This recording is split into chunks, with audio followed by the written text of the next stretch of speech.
là, ça y est, on est parti à se faire une petite fixation sur nos deux attaquants. Ils ne sont pas complémentaires, ils n'ont pas marqué. Pas marqué, c'est un fait. Pas complémentaires, ils le sont de plus en plus. Après, on peut regarder simplement ce qu'on veut, mais je trouve qu'ils se déplacent de mieux en mieux l'un par rapport à l'autre. Ils font un travail remarquable pour l'équipe.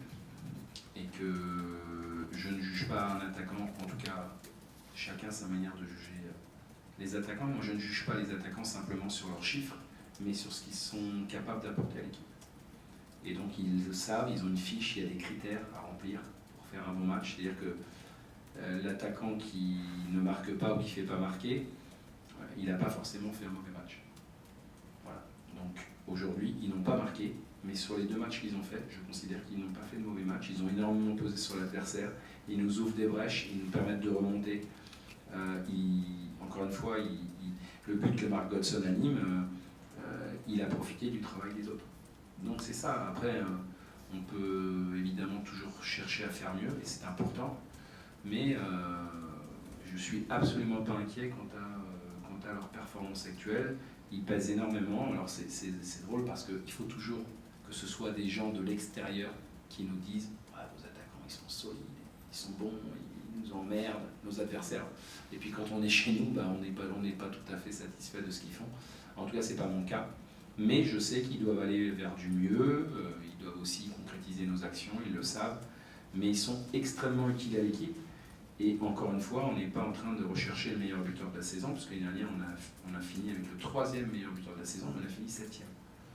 Donc moi, ça ne m'intéresse pas. Ce qui m'intéresse, c'est la performance et la qualité de l'équipe dont ils font partie. Et si c'est d'autres joueurs qui marquent des buts et que nos attaquants ne marquent pas de buts mais qu'on gagne tous les week-ends, ça va bien. Il attaque sa 2e saison Ligue 2. Il n'a qu'une saison Ligue 2 et l'année dernière à Pau, il n'était pas toujours titulaire. Donc on ne peut pas transformer les joueurs. On appelle ça une progression linéaire. Il était à Branche, il était à Pau, il est venu nous rejoindre. Tout ça en 3 ans. Et il faut lui laisser un petit peu de temps quand même. Les qualités, il les a. En tout cas, on les a décelées. Il les démontre. Maintenant, il faut qu'il arrive à vraiment, péter un peu le costume pour qu'il puisse vraiment exprimer la totalité de ses qualités. Mais il n'y a rien on n'a pas pris un joueur qui a mis 25 buts l'année dernière. Même s'il avait j'ai vu qu'il avait des bonnes stats par rapport à son temps de jeu. Mais je vous dis, il a fait la moitié des matchs sur le banc. Donc voilà. C'est la difficulté aussi de notre recrutement. On n'a pas été chercher l'attaquant de Toulouse, qui a fini meilleur buteur. Ça change un peu la donne quand même, vous voyez. Donc il ne faut pas être trop. Il faut être exigeant, mais il ne faut pas que ça devienne de l'intolérance en puissance. Mais on souhaitait aussi avoir Nuno en plus. Voilà, parce que c'est un garçon qui est toujours en phase pas d'apprentissage, on ne va pas exagérer, mais en phase d'évolution. Donc là, il faut qu'il porte un peu le truc avec Alex. Bon, lui, évidemment, il se plaint de rien, il est très heureux de comment on l'utilise, mais c'est aussi nouveau pour lui d'être titulaire parce qu'il ne l'était pas.